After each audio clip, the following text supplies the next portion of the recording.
Hello, কেমন আছো তোমরা? আমার নতুন একটা ভিডিওতে তোমাদের সবাইকে অনেক স্বাগতম। আজকে ছিল শ্রাবণের চতুর্থ সোমবার। আজকে মহাদেবের ব্রতটা পালন করেছিলাম বেশ অনেকটা দেরি করে, মানে পুজো দিতে ওই অনেকটা বেলা মতো হয়ে গিয়েছিল। কালকে রাতে প্রচন্ড মাথা ব্যথা ছিল, তার জন্য আজকে ঘুম থেকে উঠতেই আমার প্রায় 11:30 মতো বেজে গিয়েছিল। তাড়াহুড়ো করে স্নান টান করে সুন্দর একটা শাড়ি পরে নিয়েছি, সাথে পরেছিলাম কয়েকটা সবুজ চুড়ি। যাই হোক, আমার দেরি হয়ে যাওয়াতে ছোট মাসি পুজোর থালাটা রেডি করে ফেলেছিল। তারপর একসাথে ছোট আন্টি আর আমি মিলে চলে যাচ্ছি মন্দিরে। আজকে বাহিরে এত পরিমাণে গরম, মানে ভিতর থেকে তো বোঝাই যাচ্ছিল না বাসার মধ্যে থেকে। যখন রাস্তায় বের হলাম তখন তো অনেক রোদ দেখে আমি নিজেই অবাক হয়ে গিয়েছিলাম। তারপর যাই হোক চলে এলাম ছোট আন্টি আর আমি পাড়ার মন্দিরে। মা তো আসেনি, আমি আর ছোট আন্টি মিলে পুজোটা দিয়ে দিলাম। মন্দিরে একদমই ভিড় ছিল না, মানে আগে আগে সবার পুজো দেওয়া হয়ে গিয়েছিল, তার জন্য আমরা দুজনে একা একা একদম শান্তি মতো বসে পুজোটা দিয়েছিলাম। আজকে একদমই কোনো গ্যাদারিং ছিল না, ভিড় ছিল না।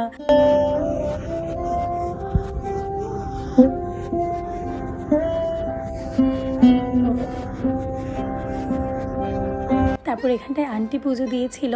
তারপর এখন চলে যাচ্ছি বাসায়। আর তোমরা তো আমার ভিডিওতে দেখতেই পাচ্ছ কি পরিমাণ রোদ আজকে উঠেছে, মানে এত গরম আমি যতই বলবো ততই কম হবে। মানে লিটারালি আমি এখন ভিডিও এডিট করতে বসেও দেখে না আমার ভয় লাগছিল যে এত রোদ ছিল।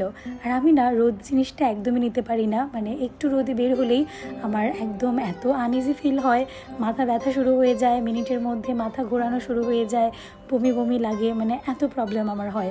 মানে রোদটা না জাস্ট আমি পছন্দই করি না একদম। এই 2 মিনিটের রাস্তা, মানে ওই পাড়ার মন্দিরে তো গিয়েছিলাম রাস্তার ওপারে, তাও আমার মনে হচ্ছিল যে যদি একটু উড়ে ঘরের ভিতরে চলে যেতে পারতাম তাইলে হয়তো একটু বেশি শান্তি পেতাম। যাই হোক, তাড়াতাড়ি করে বাসায় চলে এসেছি। মনে হলো যেন আমার দেহের ভিতরে আমার প্রাণটা ফিরে এসেছে। তারপর চলে গিয়েছিলাম একটু স্নান করতে। আমি কিন্তু স্নান একবার করেই গিয়েছি, তারপর এসে আবার ওই গাটা একটু ধুয়ে নিয়েছিলাম। তারপর গিয়েছিলাম ভাইয়ের রুমে, কারণ আমাদের পুরো বাসাতে ভাইয়ের রুমটাতে অনেক বেশি বাতাস থাকে, অনেক বেশি ঠান্ডা থাকে, তার জন্য অনেকক্ষণ ধরে ভাইয়ের রুমে বসেছিলাম। তারপর চলে গিয়েছিলাম দুপুরে খাওয়া দাওয়া করতে। আজকে তো নিরামিষ হয়েছিল, অনেক রকমের ভাজা ভুজি, শাক সবজি, কিন্তু আমি ওই একটু সবজি দিয়ে ভাতটা খেয়েছিলাম। এই গরমে তো ভাতটা দেখলেও ভয় লাগে। তারপর খাওয়া দাওয়া করে ওই প্রতিদিনের মতো লম্বা একটা ঘুম, অনেকক্ষণ টানা ঘুমিয়েছি আজকে। ঘুম থেকে উঠে চলে গিয়েছিলাম ছোট আন্টি আর আমি দিদাদের বাসায় বসে একটু বোরিংই হচ্ছিলাম। দিদাকে কয়েকটা জিনিসও দেওয়ার ছিল, তার জন্য ছোট আন্টি আর আমি মিলে চলে এলাম।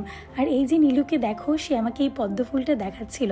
আমি আগের একটা ব্লগে তোমাদেরকে দেখিয়েছিলাম, দিদা এটা বানাচ্ছিল, সেলাই করা হয়েছিল তখন, আর আজকে পুরোটা তোমাদের সাথে শেয়ার করলাম। তারপরে যাই হোক, নীলু এখানে এসে, মানে আমার নীলয়, এটা হচ্ছে আমার কাজিন মামাতো ভাই, তো ও এসে আমাকে বলছিল, মানে ও আজকে মহা খুশি, রেজাল্ট বেরিয়েছে, উনি ফার্স্ট হয়েছে। উনি এমনিতেই ফার্স্ট বয়, পড়াশোনাতে খুবই ভালো, তার উপরে উনি একদম 1 নম্বরে পাশ করেছে, বেজায় খুশি।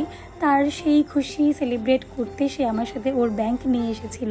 আমাকে বলছিল, দিদি ভাই আমার ব্যাংকে জানো কত টাকা হয়েছে, কত কি হয়েছে, মানে এসে এই টাকা দিয়ে কি করবে কি না, এই সব ভবিষ্যৎ পরিকল্পনাই আমার সাথে করছিল আর কি। তারপর এই দিকটাতে সবাই বসেছিলাম চা খেতে, আর আমাদের নীলুবাবু এত চা খোর হয়েছে, মানে বুড়ো মানুষের চাইতেও ভালো চা উনি খায়। যাই হোক, চাটা খাওয়া শেষ করে গল্প গুজব শেষ করে এখানটায় আমরা সবাই একটু বসেছিলাম পদ্মপুরাণ পড়বার জন্য।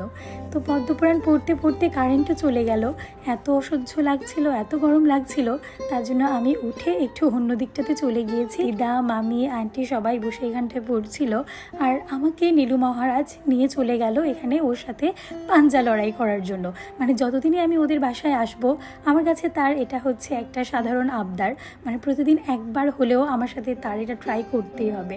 তো আজকে যেহেতু উনি হেরে গেছে এখন, তো ওনার মনটা একটু খারাপই হচ্ছিল, মানে উনি অনেক লজ্জা পাচ্ছিল, আর উনি আমাকে চ্যালেঞ্জ করছিল যে দিদি ভাই আজকে তো আমিই জিতবো, কিন্তু উনি জিতেনি। আচ্ছা চলো তোমাদেরকে সুন্দর একটা জিনিস দেখাই।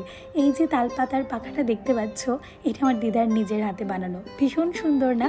আচ্ছা যাই হোক, এর মধ্যে কারেন্টও চলে এলো, আর আস্তে আস্তে অনেক রাত হয়ে গিয়েছে, তার জন্য ভাবছিলাম বাসায়ও চলে যাব। অনেক সুন্দর একটা সন্ধ্যা আজকে কাটিয়েছি, মানে সবাই ভীষণ মজা করেছি, ভীষণ আড্ডা হয়েছে।